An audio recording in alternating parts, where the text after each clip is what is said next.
নমস্কাৰ, সকলোলৈকে স্বাগতম জনাইছোঁ মোৰ নতুন এটি ভিডিঅ'লৈ। আশা কৰোঁ সকলোৰে ভাল। আমাৰ নতুন ঘৰটো সজা হৈছিল যে ৰং কৰা হৈছে আৰু ৰং মিস্ত্ৰীয়ে এয়া পটিন কাটি থৈ গৈছে আৰু এইবিলাক যে গোটেইখন লেতেৰা হৈ আছে, চাফ চিকুণ কৰিব লগা হৈছে মই। আৰু আমাৰ এই মানুহবিলাকে যে ভাবে ঘৰতে এনেই বহি বহি থাকে, কাম বন নকৰে। আমিহে জানো কিমান কাম ঘৰখনত ওলায়। কিন্তু কিছুমানে যে হঠাতে সুধি দিয়ে, খাই বৈ শুলাই নেকি? ইমান যে শুনিবলৈ বেয়া। আচলতে মই নিজেও নুসুধোঁ কাকোৱে এইদৰে, আৰু মোক সুধিলেও বেয়া পাওঁ। এইটো সঁচা কথা দেই। কি ক'ব আৰু, সোধে আৰু মানুহে ভাবি চিন্তিহে কথা ক'ব লাগে বুলি কথা এষাৰ আছে যে।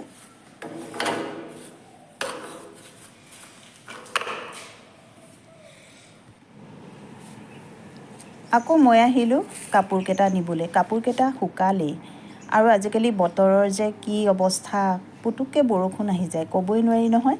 এই কামত লাগি থাকোঁতে কাপোৰখিনি তিতিবই, ইমান ধুনীয়াকৈ শুকাই আছে। কাপোৰকেইটা মই ভিতৰলৈ লৈ যাওঁ বুলিয়ে আহিলোঁ। বৰ ধুনীয়া ৰ'দ দিছে আজি।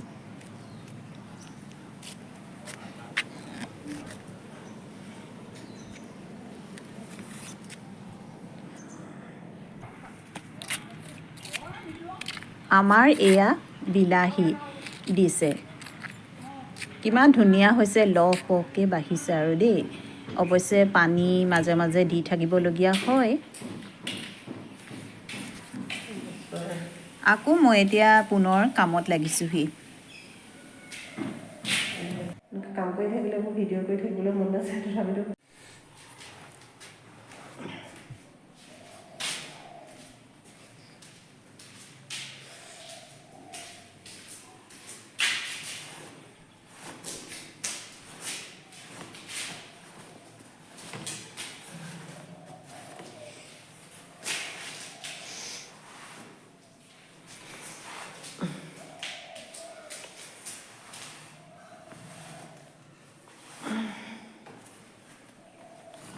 ইমান লেতেৰা হৈছে গোটেইখন।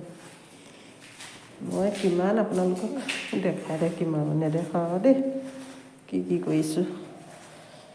গোটেইখন বগা হৈ আছে। এইবিলাকত আকৌ ৰং দিব লাগিবই এতিয়া।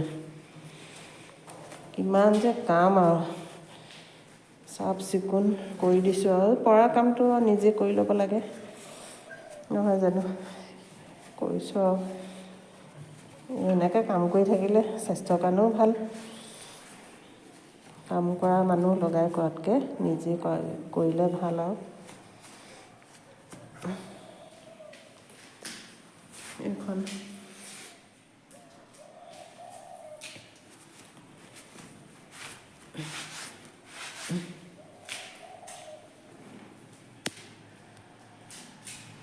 বহুত চাফা কৰিবলৈ আছে, সেইবিলাক এনেকৈ পেলাই থৈ গৈছে।